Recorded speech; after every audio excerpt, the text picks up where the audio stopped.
Hello students, आज हम पढ़ेंगे हुंडी। ठीक है, it is the part of negotiable instrument. तो हुंडी है क्या और कहाँ से आया?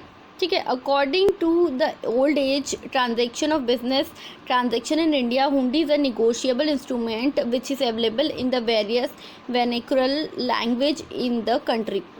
ठीक है, हुंडी जो है बहुत पुराने समय से चला आ रहा एक ट्रेडिशनल डॉक्यूमेंट है, प्रपत्र है। ठीक है, एक निगोशिएबल इंस्ट्रूमेंट है, विनिमय साध्य प्रलेख है, जो कि हमारी कंट्री की लैंग्वेज में होती है, मतलब मातृभाषा में। जिस एरिया जिस स्टेट की जो लैंग्वेज है उस लैंग्वेज में लिखी जाती है हुंडी। ठीक है, लिखी जाती थी, अभी हुंडी का प्रचलन कम हो गया है।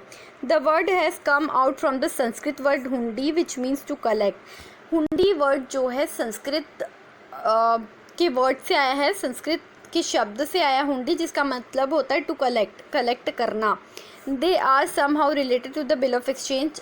ये हुंडी जो है बिल एक्सचेंज की तरह होता है बाय नेचर। ठीक है, but from the shape and content they look like promissory note. लेकिन ये प्रोमिसरी नोट की तरह दिखने में प्रोमिसरी नोट की तरह दिखता है। होता बिल ऑफ एक्सचेंज जैसा है, लेकिन इसका फॉर्मेट प्रोमिसरी नोट की तरह होता है।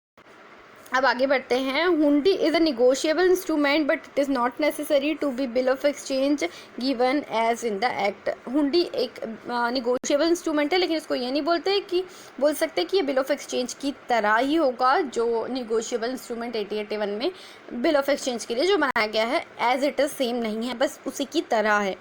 Hundis are famous among Indian traders. Indian traders में फेमस है hundi. Specifically it is famous amongst those operation its suburban areas. ठीक है, उपनगरीय इलाकों में जो बिजनेस ऑपरेशन हो रहा है उसमें ये सबसे ज़्यादा फेमस है। और this are under control of negotiable instrument act 1881 unless there is a local usages of contrary. मतलब ये जो है सारी की सारी निगोशिएबल इंस्ट्रूमेंट 1881 के कंट्रोल में है, और जो कुछ नहीं है वो उस करते कि लोकल जो यूजेस हैं, लोकल जो भी रूल्स बने उसके अकॉर्डिंग, उसके अंडर नियम बने, उसके अंडर हुंडी जो है प्रपत्र जारी किया जाता है लोगों को। अब हुंडी की हिस्ट्री क्या है?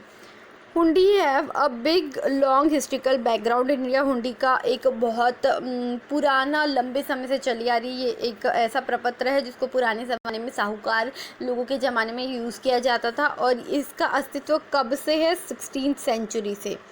ठीक है, ये एक रिटन डॉक्यूमेंट है प्रूफ के लिए। मर्चेंट राम कृष्ण जो बॉर्न हुए थे, जो पैदा हुए थे 1586 में, उन्होंने सबसे पहले हुंडी प्राप्त की थी अपने पिता से 200 की। ठीक है, ताकि वो 200 रुपये उधार लेकर बिजनेस स्टार्ट कर सके। ठीक है, ड्यूरिंग कॉलोनियल के टाइम पे हुंडी सिस्टम जो है ब्रिटिश सरकार के लिए वहाँ की परंपरागत डॉक्यूमेंट प्रपत्र हुआ करती थी, और वो क्या करते थे, इसमें ये इंडियन इकोनॉमी का एक पार्ट बना था। जब ब्रिटिश गवर्नमेंट, यहाँ की सत्ता जो है ब्रिटिश गवर्नमेंट के हाथ में थी। ठीक है, और ये उस ट्रांजैक्शन जब प्लेस होता था तो उसके बदले वो टैक्स लेते थे। ठीक है, और ये ब्रिटिश सरकार की इनकम रेवेन्यू अर्न करने का एक साधन था। और लोगों के बीच में अगर कुछ झगड़े होते थे, कोई डिस्प्यूट होते थे, तो उनका सॉल्यूशन, उन कन्फ्लिक्ट को, ठीक है, सॉल्व भी किसके बेस पे किया जाता था? हुंडी को देखकर प्रूफ के रूप में काम करती थी। तो ये है हुंडी। कहाँ से आया आपको समझ में आ गया क्या होता है हुंडी। अब हम पढ़ेंगे टाइप्स ऑफ हुंडी। सबसे पहला है दर्शनी। दर्शनी is a hundi which is payable at sight. Darshani is a hundi which is payable at sight. Darshani एक हुंडी होता है जो कि देय है। ठीक है, it is like a bill demand. ये डिमांड बिल की तरह है, डिमांड प्रपत्र की तरह है, देय प्रपत्र। ठीक है, मोरेवर इट इज़ निगोशिएबल। ये एक निगोशिएबल इंस्ट्रूमेंट है। The party can sell them at par, premium and discount. इसको जो पार्टी है वो जो एक्चुअल रेट है उसमें बेच सकती है, प्रीमियम पे बेच सकती है, डिस्काउंट पे भी बेच सकती है। The holder has to present the darshani for payment within a reasonable time of its receipt. ठीक है, रिजनेबल टाइम में दर्शनी को जो परचेस कर रहा है, ठीक है, उसको होल्डर को, जो उसको होल्ड किया है, एक रिजनेबल टाइम में पे करना पड़ता है। अगर ड्रावर को किसी भी तरीके का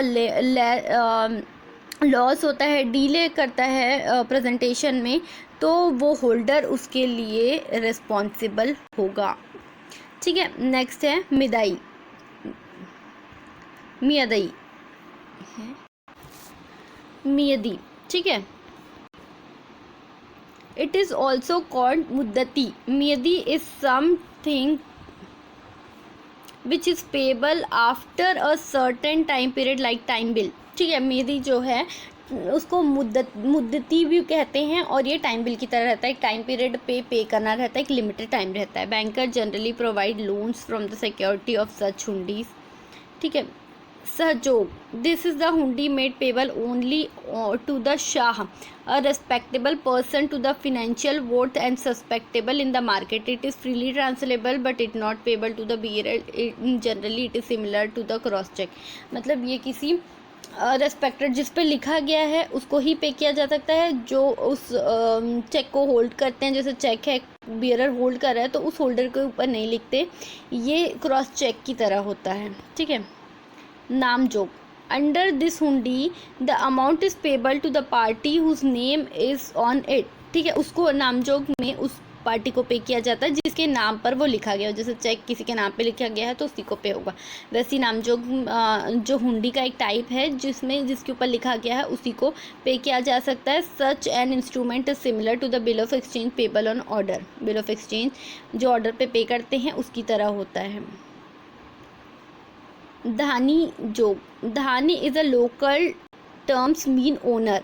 ठीक है, it is generally like a bearer cheque as the holder on of it become a holder in due course if he takes its value. ठीक है, धानी लोकल मीनिंग होता है ओनर। ठीक है, बियरर ही इसको होल्ड कर सकता है, और वो होल्डर, और वो जब होल्ड करेगा तो वही उसको डिपॉजिट कर सकता है। ठीक है, तो वो होल्डर इन ड्यू कोर्स बन जाता है।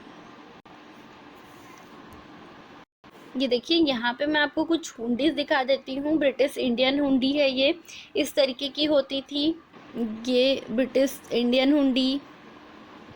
ठीक है, ये एक और है बैंक मेमो टू अ हुंडी।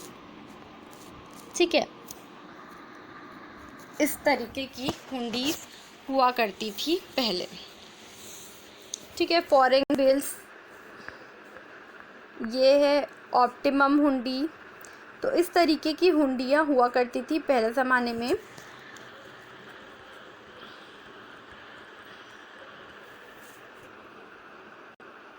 ये एक और हुंडी है, आप जैसे कि देख सकते हैं, और अदर टाइप की हुंडी। इस तरीके की हुंडी पहले ज़माने में बनाई जाती थी, जो कि अब चलन में नहीं।